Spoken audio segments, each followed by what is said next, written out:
Mesdames, Messieurs, bonsoir. Je vous souhaite la bienvenue sur le plateau de la Grande Team. Ravi de vous retrouver pour une autre soirée sportive. Déjà, pour ce soir, qu'est-ce qu'on vous réserve? Direction le sommaire. Sommaire, au menu de la Grande Team, LGT News. Ligue des champions, opposée à l'Espérance de Tunis, la SEC a-t-elle tiré le pire adversaire? On en parle en actu. Bonne soirée sportive sur la 3.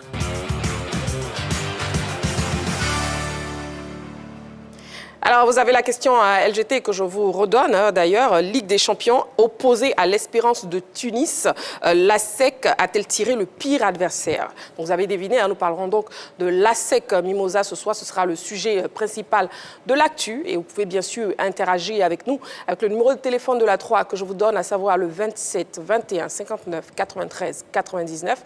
Toujours précédé de l'indicatif plus 225 si vous nous appelez hors des frontières de la Côte d'Ivoire. Ou bien, vous avez aussi la possibilité de toujours nous écrire sur la page Facebook de la 3. Bon, pour cette première partie, je ne suis pas seule, bien sûr. Comme chaque soir, je serai donc accompagnée de Coach Alain. Coach Alain, bonsoir. Bonsoir. Roger Stéphane, bonsoir. Bonsoir Marie-Christine. Bonsoir Balo. Bonsoir Marie-Christine. Et bonsoir Clément. Bonsoir Marie-Christine. Donc on sera donc ensemble avec vous, très chers téléspectateurs, pour le débrief de l'actualité sportive. Et d'ailleurs, on débute avec LGT News. LGT News. Du taekwondo pour ouvrir les news de la semaine. Une deuxième édition Wake Up Taekwondo Woman édifiante. En marge de la Journée internationale des droits de la femme, les pratiquantes de cette discipline sportive se sont rassemblées à la demande de leur présidente, Angèle Fouangoup, pour prendre part à la deuxième édition du Wake Up Taekwondo Woman.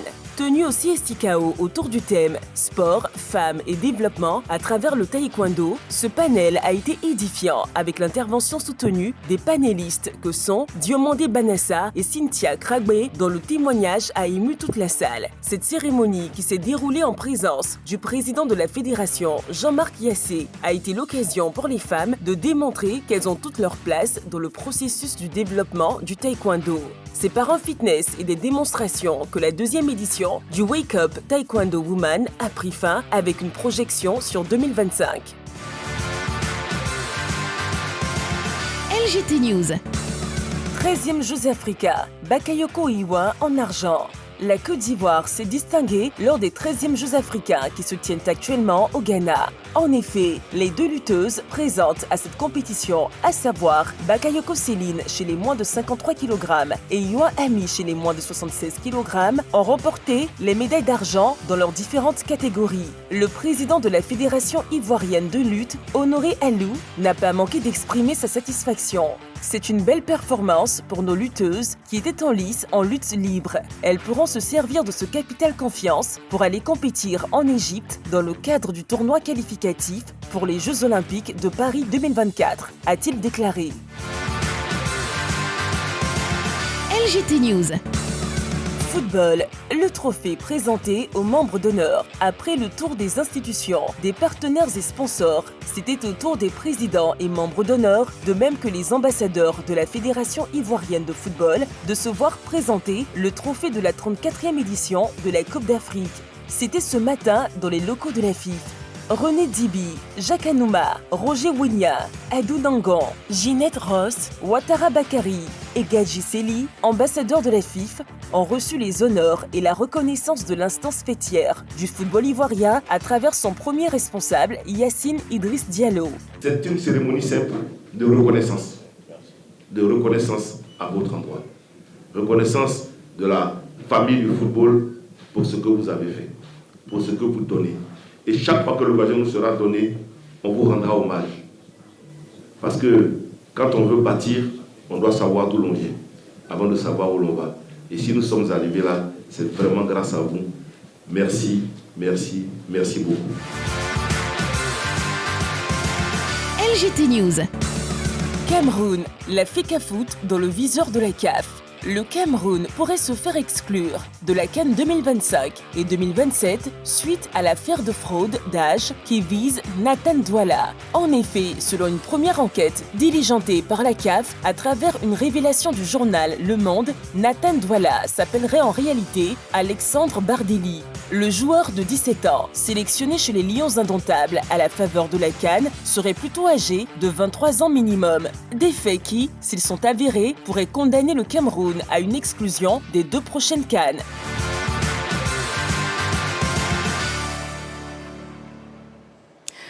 Allez, on commence donc le débrief des news de ce soir. Roger Stéphane, avec vous, on parle justement du trophée présenté aux membres d'honneur. Oui, le plus beau trophée du football sur le continent africain, qui a été donc présenté aux membres d'honneur de la fédération et aux ambassadeurs de la fédération ivoirienne de football. Il s'agit de Maître Adou Nago, il est le président de la JCAT, ça doit être le doyen d'âge des présidents de club. Jacques Anouma, ancien président de la Fédération ivoirienne de football, qui est membre fondateur de l'AFAD. L'emblématique Maître Roger Ognien, le président du conseil d'administration de l'ASEC Mimosa, qu'on ne présente plus. René Dibi, le ministre qui lui a été président brièvement de la Fédération ivoirienne de football, je crois pendant 3 mois, qui a été à une certaine époque était président de l'ONS de Dabou, donc lui aussi est dirigeant des clubs. Ginette Ross, la dame de fer, présidente de Isia Ouazi. Puis Ouattara Bakari, le président du club omnisport de Korogo, l'un des anciens également, sans oublier Gagui Seli Saint-Joseph, l'un des ambassadeurs de la Fédération ivoirienne de football. C'est une cérémonie de félicitations, de remerciements, de reconnaissance à l'endroit de ces membres d'honneur de la Fédération qui ont fait beaucoup et qui ont beaucoup donné au football ivoirien. Eh bien, le trophée a fait le tour. Maintenant, il est présenté aux véritables acteurs du football ivoirien. La semaine dernière, c'était le président des clubs. Et là, on a les membres d'honneur. Il y a une reconnaissance, c'est une sorte de reconnaissance qui est adressée à l'ensemble des dirigeants des clubs. Ouais. Notamment certains qui sont passés à la fédération et ceux qui sont encore à la tête des clubs qui participent aux compétitions locales. Je précise qu'il y a une information qui a été donnée la dernière fois. Sur les 27 joueurs qui ont participé à la CAN, 14 joueurs sont issus du championnat local. Ça veut dire qu'il y a du bon travail qui est fait et quelques-unes de ces personnalités font partie de celles qui ont bâti, qui ont construit, qui ont préparé ces enfants qui nous ont fait gagner la CAN. Et puis il y a eu un bel hommage également aux anciens joueurs à travers évidemment Gagui Seli. On a 3 capitaines maintenant qui ont gagné la CAN. Gagui Seli lui-même en 1992, Yaya Touré en 2015 et puis Serge Aurier, on va dire, en 2024. C'était une sympathique et belle cérémonie, comme l'a dit le président Di Diallo, c'était d'exprimer sa reconnaissance à ses aînés, parce que certains ont poussé un peu ses pas dans la gestion des clubs. Après là, ici, il a fait un tour à la SEC Mimosa. Ensuite, il a été vice-président de la fédération sous Jacques Anouma, etc., etc. Donc, bien, bravo, félicitations.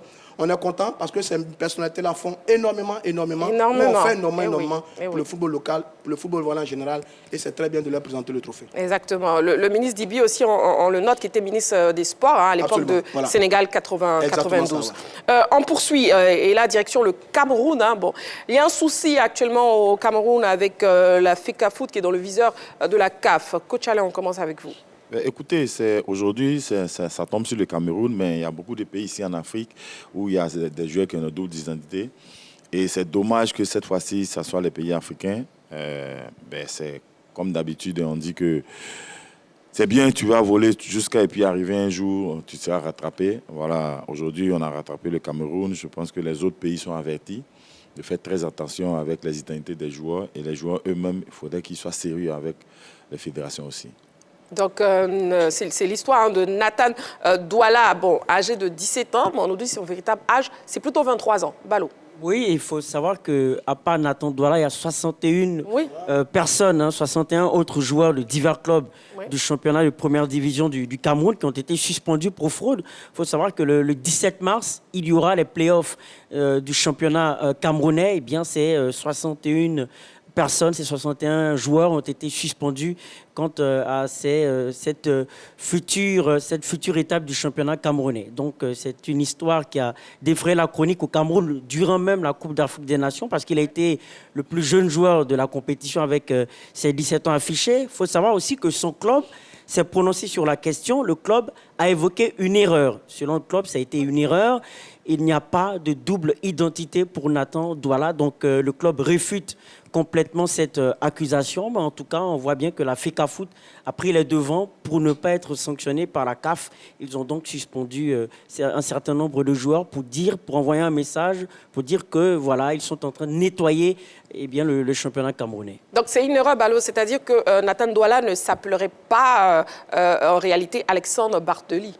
Non. Oui, non, pas du tout, mais ça a été une erreur sur son identité. Voilà, donc il n'y a pas eu de fraude selon le communiqué, sinon le message véhiculé par le club.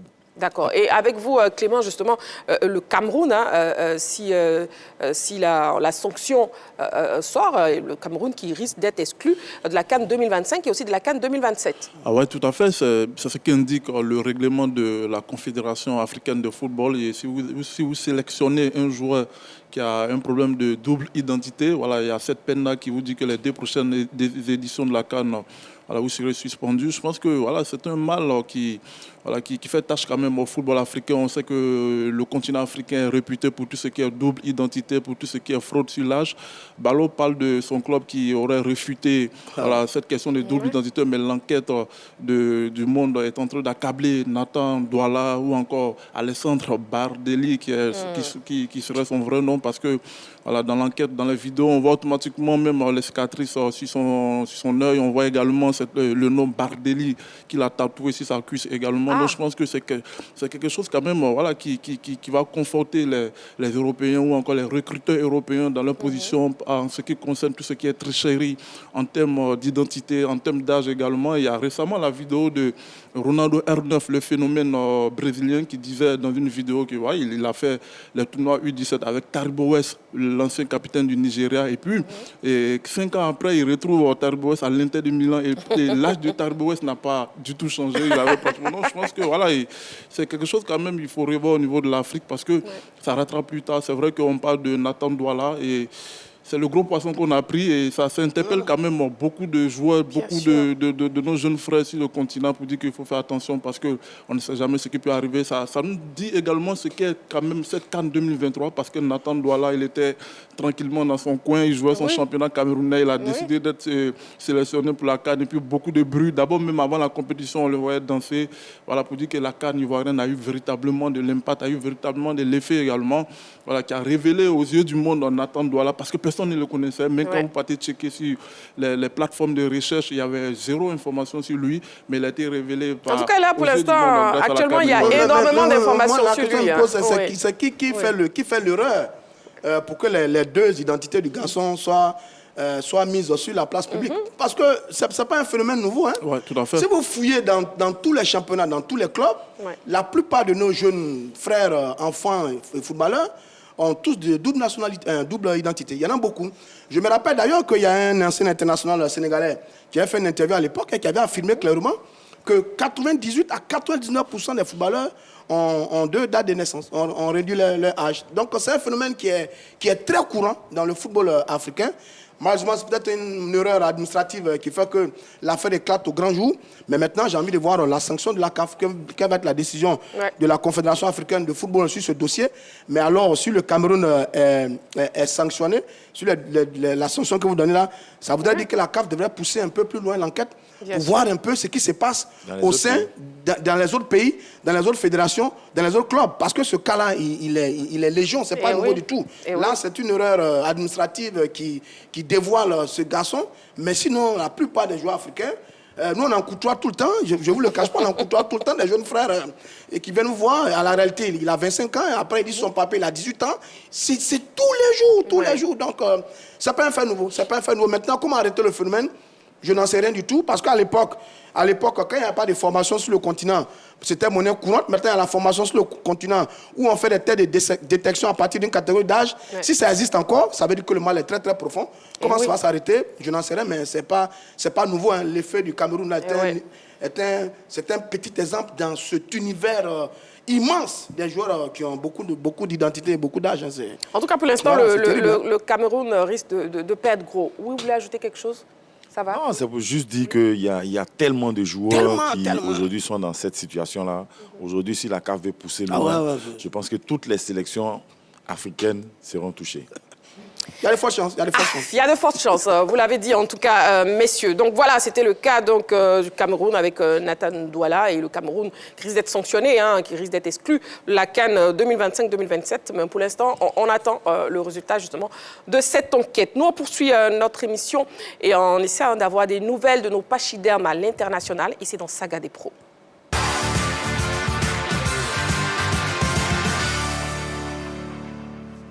Au front, avec leurs clubs respectifs, les internationaux ivoiriens se sont de nouveau distingués pour la plupart. Cet élément proposé par la rédaction nous en dit un peu plus sur l'état de forme de nos pachydermes. On regarde. Voilà, c'est donc dans Saga des Pros. Alors, messieurs, impression sur justement le comportement d'ensemble de nos internationaux. Coach Alain? Je pense qu'ils sont dans la dynamique de la CAN. On en vient à peine de remporter la CAN. Tout le monde frappe à la porte de la sélection. Donc, dans cette dynamique-là, je pense que tout le monde met du sérieux dans tout ce qu'ils font. Les joueurs mettent du sérieux, les avant-centres, les milieux de terrain. Écoutez, on est encore dans la dynamique de la CAN. C'est à peine 1 mois. Je pense que d'ici 3 mois, cette dynamique va continuer. En tout cas, ça fait plaisir à voir. Oui, Balo? Oui, c'est ce que je disais. Il y a la dynamique, mais aussi le bien-être psychologique. Parce qu'il faut savoir que lorsqu'on est champion d'Afrique, qu'on arrive en héros dans son club, je pense qu'il y a un bien-être psychologique qui permet de mieux mettre en évidence ces différentes qualités, ces qualités intrinsèques. C'est ce qui aide nos joueurs actuellement dans leur club. Et on espère que ça va continuer ici. Et je pense qu'il y a la possibilité que ça continue ainsi. Et on a Diakité Oumar qui est sur un nuage dans son club français. Est-ce que déjà vous êtes surpris par sa progression, Clément? Non, je ne suis pas tellement surpris parce qu'on parle d'un garçon qui a énormément de qualités. On sait que certains jeunes joueurs, et en Afrique, on est tellement sévère avec les jeunes joueurs, il allait forcément progresser. Voilà, du côté de Reims. Et on voit le match qu'il fait face au PSG, ça décrit l'homme, ça décrit le joueur en question. C'est-à-dire d'abord un bagarreur, le ballon qui va chercher pour faire la passe décisive pour son attaquant. Et puis un ailier qui sait se transformer parfois en attaquant. Je pense qu'il est mieux avec Reims dans l'as. Il est en train de donner les idées quand même au coach MS Faye parce que c'est un attaquant du côté de son club. Il se sent de plus en plus mieux dans cette position d'attaquant. Donc je pense qu'il s'est fini également. Il est à sa 4e réalisation. Mais il ne faut pas oublier également l'excellente passe de Agbadou. Voilà, je pense qu'on parle quand même de Beckenbauer sur la passe parce qu'il s'était millimétré pour son compatriote Oumar Diakité. Mais je pense que Diakité, il va progresser énormément. C'est un jeune joueur pour ce qu'il a comme potentiel. Alors, je pense que s'il arrive à régler quelques détails là dans son style, dans sa manière de jouer, je pense qu'on va parler quand même de lui sur le long terme. Ah oui. Roger Stéphane, 4 buts et une passe décisive en 19 rencontres de Ligue 1. C'est pas mal pour Diakité Oumar. Il joue à Reims. Moi, j'ai vu le match face à l'équipe du Paris Saint-Germain. Il a fait un match solide. Il était d'ailleurs cuit en fin de match. Il était quasiment étalé sur la pelouse en train de respirer. Là, souvenez-vous, quand il faisait ses pré-matchs avec les éléphants au stade... Et Ben Petro, moi, se plaignait de lui. Il ne fait pas les centres en retrait, il est trop personnel. Exactement, mais le garçon, il a progressé depuis. Quand il va à la CAN, il a progressé. Il passe le ballon. Là, il fait une belle pression. Il met la pression sur Hakimi, qui n'est pas n'importe qui. C'est l'un des meilleurs latéraux droits au monde. Il met la pression, il récupère le ballon, il donne un ballon. Derrière, il a une super passe, plat du pied. Non, c'est un garçon qui est en train d'enrichir sa panoplie. On le connaissait bagarreur, agressif, fort. Là, c'est bien. Il est en pleine confiance. Et moi, je suis content pour lui parce qu'on a 2 matchs amicaux qui arrivent très bientôt. Ouais. Il sera certainement dans l'un des couloirs parce qu'Adengra également est en pleine forme avec l'équipe de Brighton. Donc oui, c'est une progression qui est logique. Je pense qu'il continue de travailler à corriger ce qui lui manquait, qui est la passe en retrait pour l'avant-centre. Je pense que ce garçon, il va vraiment faire parler de lui. Il a beaucoup de qualités, il est volontaire, il est physique, il a de l'impact, il crée le danger, il fait la différence. C'est bien, il est promis un bel avenir. Maintenant, il faut qu'il travaille davantage son sens du retrait. Là, est-ce qu'on va l'essayer dans l'axe? Je ne sais pas trop, mais en tout cas, sur ce match que j'ai vu, c'est vrai que Paris après a mis la pression, mais il a tenu son rang et ça, c'est très bien. C'est un garçon qui, à mon avis, a beaucoup d'avenir dans le championnat de France et a beaucoup d'avenir également avec les éléphants de Côte d'Ivoire. En tout cas, on voit une très belle prestation de Diakité Oumar. Diakité Oumar, justement, le concerné, qui s'est exprimé en fin de match au micro de Free League 1. On regarde. Oumar, merci d'être avec nous. Elle fait du bien, celle-là. Elle fait du bien, c'est presque, je te dis celle-là, presque comme si c'était une valeur de victoire. Et pas un nul. C'est vrai, c'est un match nul, mais après, c'est Paris, c'était Paris en face. Hein. Ouais. Et prendre un point comme ça au Parc des Princes, vraiment, il faut le faire. Il faut avoir du cran pour le faire. Et je pense qu'aujourd'hui, on a fait preuve de maturité, on a fait preuve on a été des guerriers, on a été des hommes, on a montré qu'on pouvait aussi rivaliser, on pouvait faire des résultats avec les gros de ce championnat. Et je pense que cette victoire affiche clairement les ambitions du stade de Reims, c'est-à-dire essayer de titiller toutes les équipes de cette ligue-là. Voilà, c'est un peu ça. Guerrier, c'est le bon terme, t'as raison, parce qu'en plus vous avez fini mort. Ouais, KO. Teddy n'en pouvait plus. Teddy n'en pouvait plus, même Marche qui fait des 12-13 km, il était KO. Moi-même, j'en pouvais plus, on était tous KO, mais il fallait ça, on savait que ça allait faire mal. Il fallait se faire mal pour avoir ce résultat ici au Parc des Princes. Voilà, on peut compter combien de personnes et combien d'équipes viennent faire des matchs ici et marquer 2 buts comme ça. Et voilà, il fallait se faire mal, on s'est fait mal et on a ce point-là finalement. Ça se mérite, ça se mérite, donc on est heureux, on est content. Ça nous permet de préparer un peu plus sereinement le prochain match à la maison. Vous avez fêté dans le vestiaire ce point-là? Non, on va pas le fêter. On reste tranquille, on va fêter le prochain match à domicile face à Metz, j'espère. C'est vrai? Ouais. Mille merci. Mille merci et bravo. Bravo pour ce point. Voilà, ça fait plaisir à voir notre Diakité Ouma national. Ballot, c'est quoi son petit Le Wourourou. Le Wourourou. Je pense qu'il a de bonnes guerres de travailler dur parce qu'il y a d'autres qui viennent derrière lui. Tu vois le but que Datonou marque des 35 mètres. Donc il a vraiment envie de ne pas perdre sa place en sélection. Parce que tous ceux qui sont derrière, qui sont en train de pousser la porte, ils ont tous le même âge. Donc aujourd'hui, quand tu es au top, il faut toujours maintenir le cap. Sinon, quand tu perds ta place, avec cette sélection-là, il faut faire très attention. Elle est belle, la passe d'Abadou, défenseur central, qui lui était également avec les éléphants, qui malheureusement a perdu un peu sa place dans l'axe avec les découvertes de Ndika et Ousmane. Mais là, il a donné un super ballon qui n'a rien à voir avec un geste de défenseur. On a le sentiment que c'était un meneur de jeu. Il passe à la Iniesta ou Zinedine Zidane. Et un caviar pour Diakité Ouma avec ce plat du pied.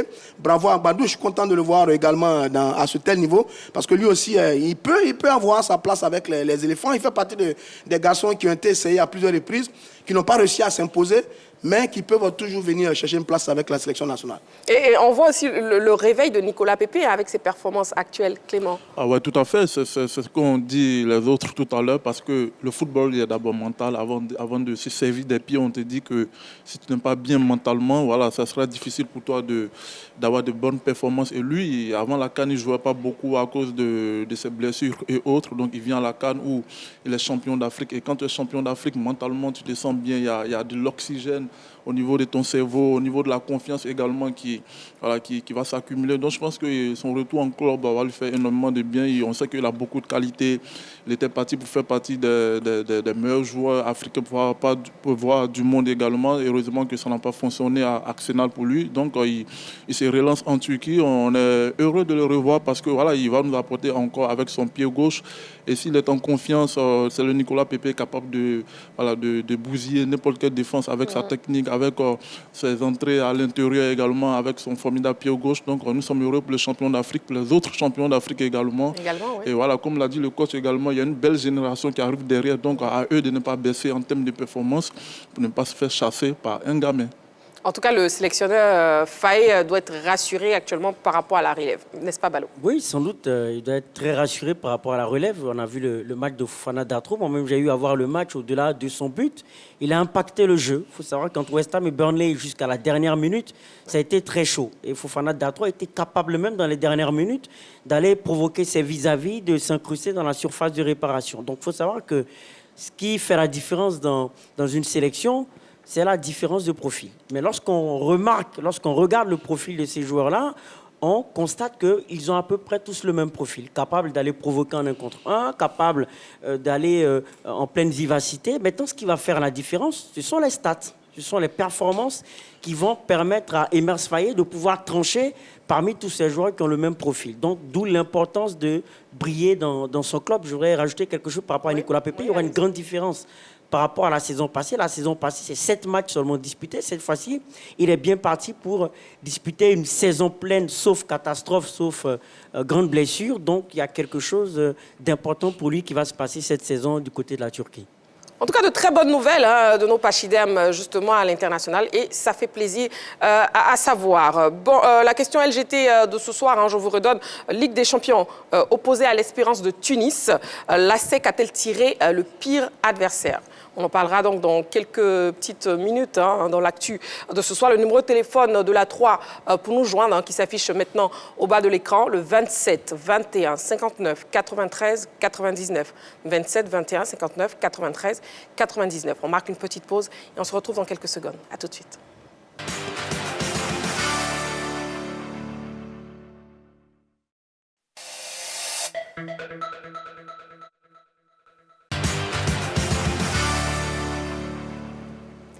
Alors, nous sommes en direct sur la 3 dans votre émission La Grande Team. Il est l'heure à présent de passer à l'actu de ce soir.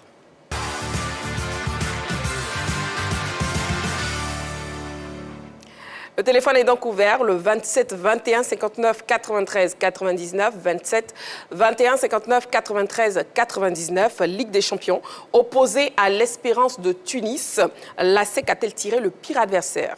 Bon, le tirage au sort des quarts de finale de la Ligue des Champions a rendu son verdict ce jour au siège de la CAF au Caire. Et justement, le représentant ivoirien, l'ASEC Mimosa, sera opposé à l'Espérance sportive de Tunis. Alors, ce sujet préparé par la rédaction présente les enjeux classiques du football africain. On regarde.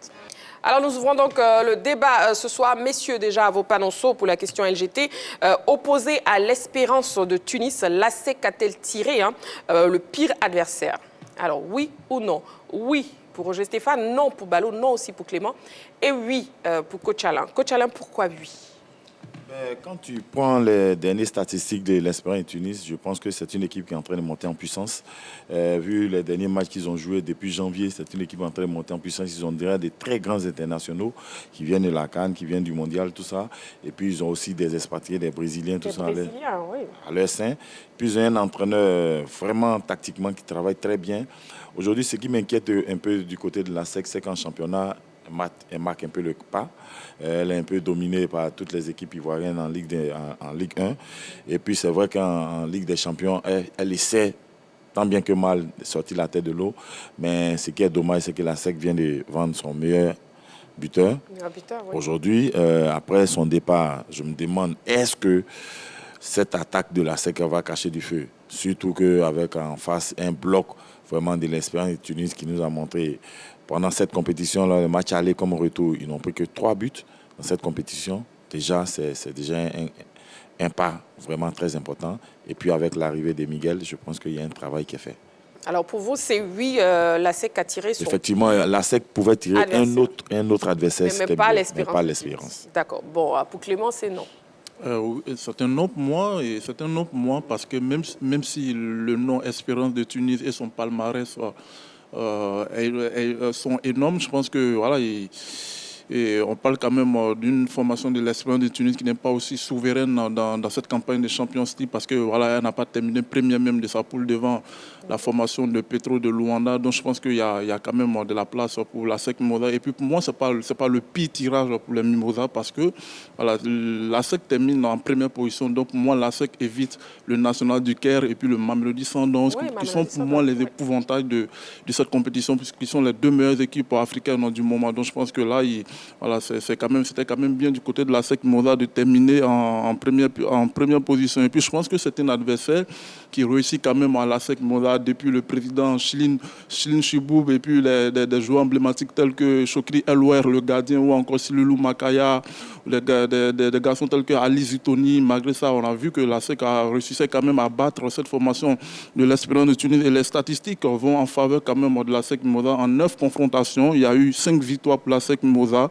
2 victoires pour l'Espérance de Tunis et puis 2 matchs nuls. Donc je pense que ça peut servir quand même de motivation pour les jaunes et noirs. Après, c'est jamais bien de prendre une équipe du Nord en élimination directe. C'est jamais bien également de prendre ce qu'on appelle un favori historique dans une compétition parce que l'Espérance de Tunis, c'est quand même 4 trophées de Ligue des Champions pour ce club tunisien. Donc attention à l'ASEC. L'ASEC doit finir le taf, mais ils ont l'avantage puisqu'ils vont recevoir au retour au stade Félix Houphouët-Boigny. Donc je pense que s'ils arrivent à négocier le match aller en Tunisie, ils pourront quand même faire quelque chose face à cette formation de l'Espérance de Tunis.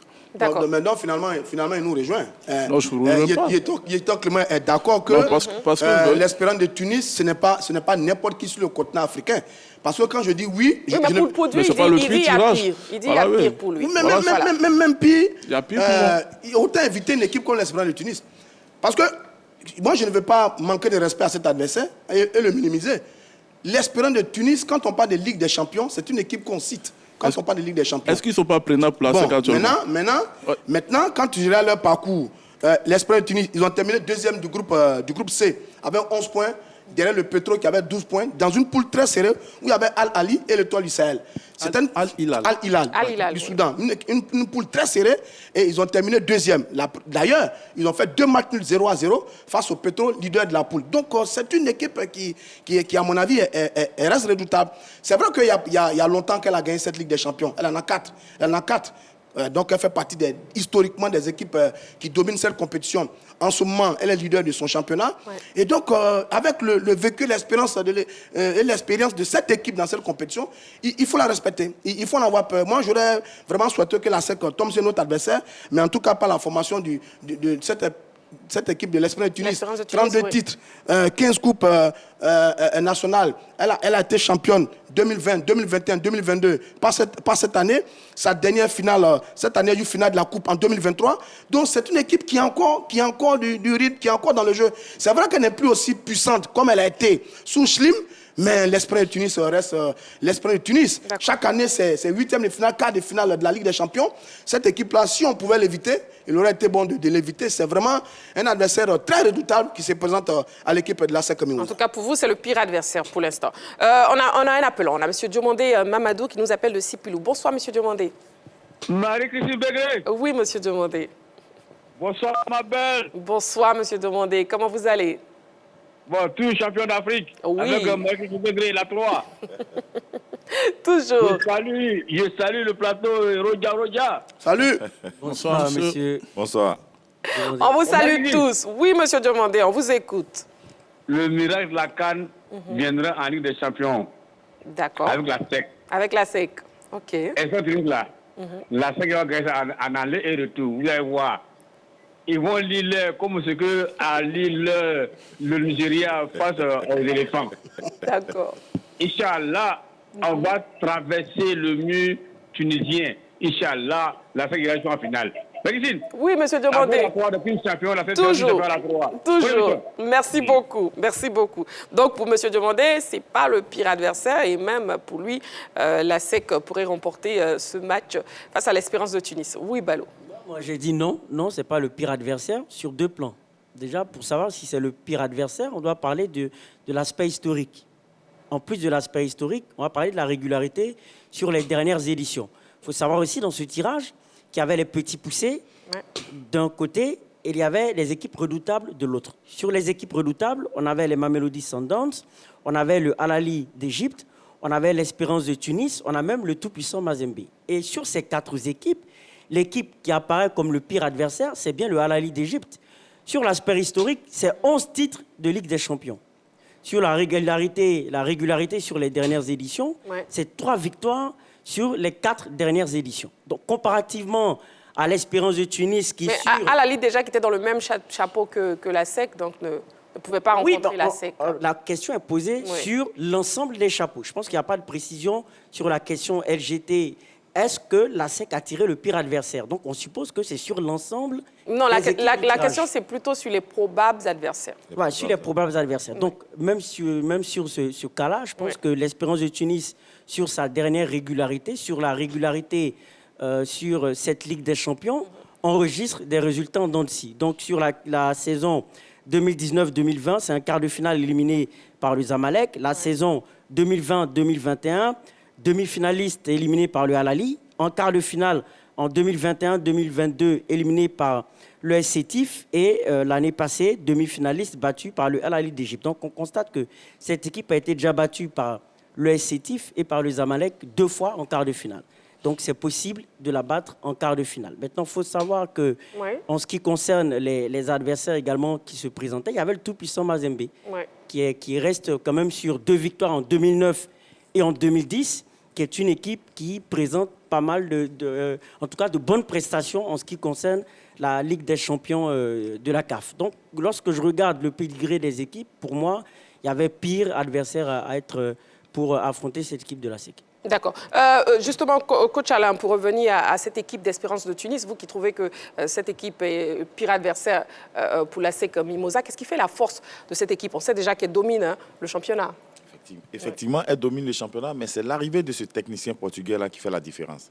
Avant son arrivée, l'équipe était balbutinée un peu, mais depuis son arrivée, il y a de la régularité dans tout ce qu'il fait.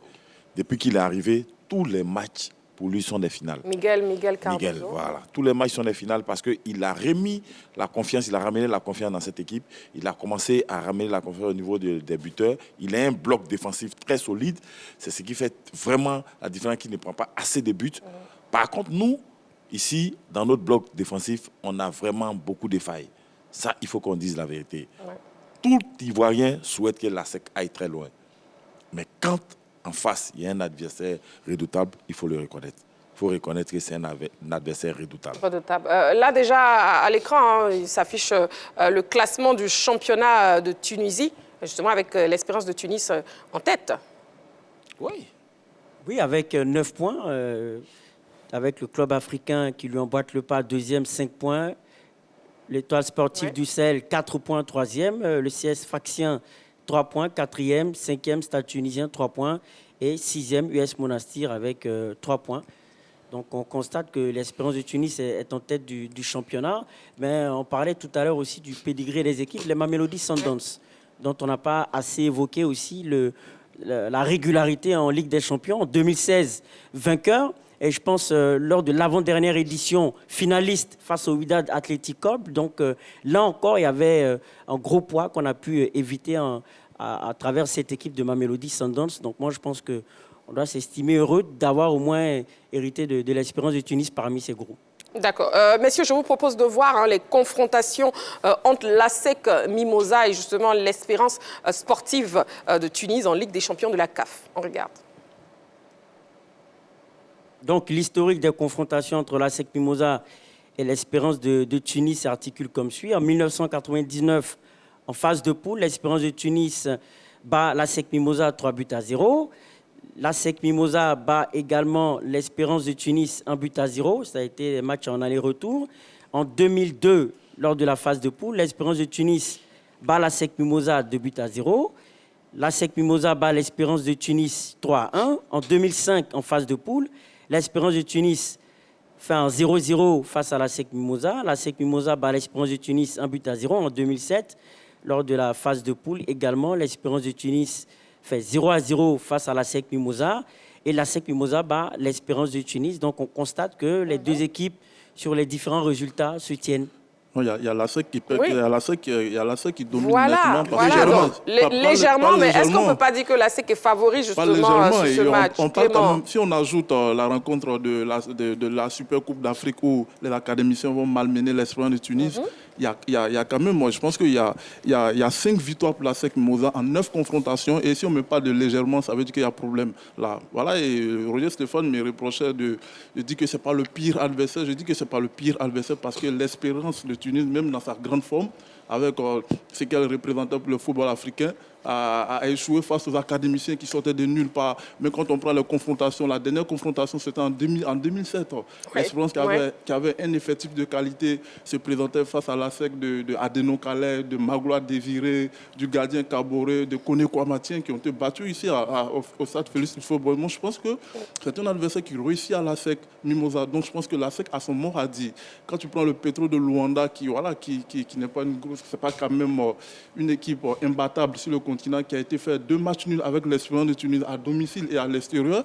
Donc moi je dis que l'ASEC a son mot à dire quand on prend ce qu'on appelle la forme du moment. Parce que tu as une équipe de l'ASEC qui termine en première position, tu as l'Espérance de Tunis, qui a un souci de reconstruction actuellement avec le départ du coach Maloul, qui a été remplacé par le Portugais Cardoso. Il essaie de reconstruire l'effectif. Ils ont fait venir Aoulou, qui est l'ancien de FC San Pedro, qui était au Raja de Casablanca. Ils avaient ce problème d'équilibre-là parce qu'ils ont perdu Fousseni Koulibaly. Donc du coup, c'est plus l'espérance qu'on connaît. C'est une équipe qui se cherche un peu dans cette compétition-là. Pour moi, si la SEC a appliqué, si la SEC garde ce qu'on appelle sa rigueur défensive, si les hommes de Julien Chevalier sont motivés comme ils l'ont fait au match aller ici face au Wydad de Casablanca, je pense qu'il y a de la place pour aller titiller cette formation de l'espérance. J'ai mis un peu de réserve parce qu'il faut respecter un grand du continent. Bien sûr. Mais pour moi, je pense qu'il y a de la place pour la SEC Mimosa. Bien sûr. On va poursuivre, messieurs. On a un appelant, on a monsieur Awa Sylvestre qui nous appelle d'Abengourou. Bonsoir, monsieur.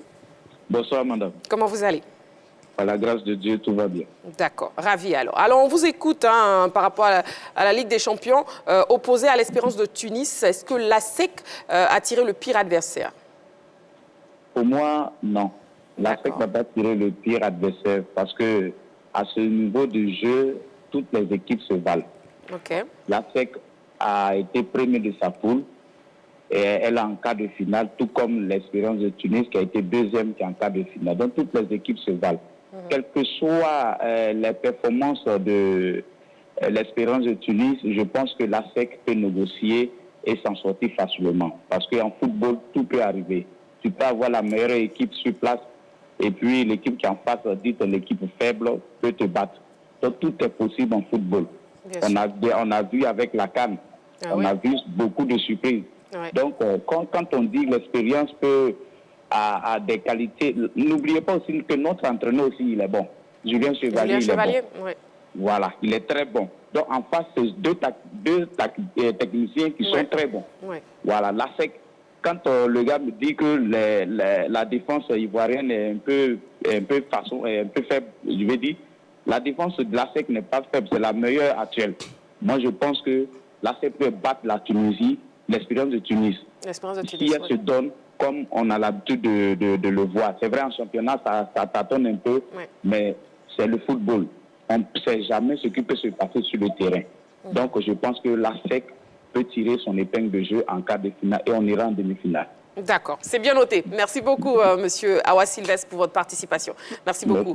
Oui, Roger Stéphane, déjà l'appelant parlait des compétences du coach Julien Chevalier. Oui, Julien Chevalier. Et moi, ce que j'ai envie de vous poser comme question, s'il vous plaît, Roger Stéphane, c'est quel piège déjà ce coach-là, le coach Julien Chevalier, pourrait éviter pour arriver au bout de cette équipe écoutez, la SEC s'est vite qualifiée pour cette... pour le tour suivant de cette compétition. Dès la 5e journée, la SEC était déjà qualifiée. On était sûr de terminer premier de notre poule. Ensuite, sur le dernier match de la 6e journée, Julien Chevalier a fait tourner son effectif. Il a reposé un peu quelques joueurs. Je crois qu'on en avait parlé sur le plateau. J'avais dit qu'il allait faire tourner l'effectif. Il l'a fait effectivement. Il a fait tourner 6 joueurs qui ont été laissés sur le banc.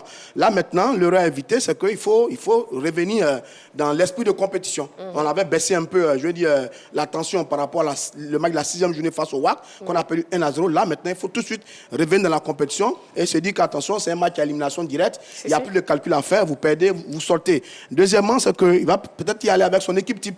L'équipe type de la SEC Mimosa, les 11 garçons sur lesquels il a reposé sur ces dernières saisons par rapport à la SEC Mimosa, même s'il a perdu, comment il s'appelle, voilà, quelques joueurs. Mais il a ça. Donc, ce match aller, il va être très important. Ce match aller va être très important. Il va falloir aller faire un bon résultat, négocier un très, très bon résultat. On a réussi à le faire cette saison face à l'équipe de Semba, etc., etc. Donc, il faut aller faire ce bon résultat. Mais maintenant, ce que je voulais dire, c'est que personne ne doute de la capacité de la SEC Mimosa a fait un résultat face à cette équipe de l'Espagne Tunis. C'est pas ce que nous disons. Ce que nous disons, c'est que pour l'histoire d'abord, sur cette compétition, l'Espérance est meilleure que la SEC Mimosa. L'Espérance, c'est 4 Ligues des Champions. La SEC, c'est une seule compétition. Sur la régularité sur ces dernières années, à un certain moment, la SEC a disparu des demi-finales de cette compétition pour y revenir sur ces dernières années. Mais cette équipe d'Espérance, sur les 4 dernières éditions, c'est 2 quarts de finale, 2 demi-finales. Donc, quand on regarde ça, c'est un adversaire qu'on doit respecter. Évidemment, on ne va pas jouer cet adversaire quand on joue l'équipe de Zwanning de Galaxy. Non, c'est l'Espérance de Tunis. Donc, il faut que maintenant, Julien Chevalier et ses garçons se mettent dans l'esprit que le match qu'ils vont aller jouer, ils doivent le jouer comme une finale.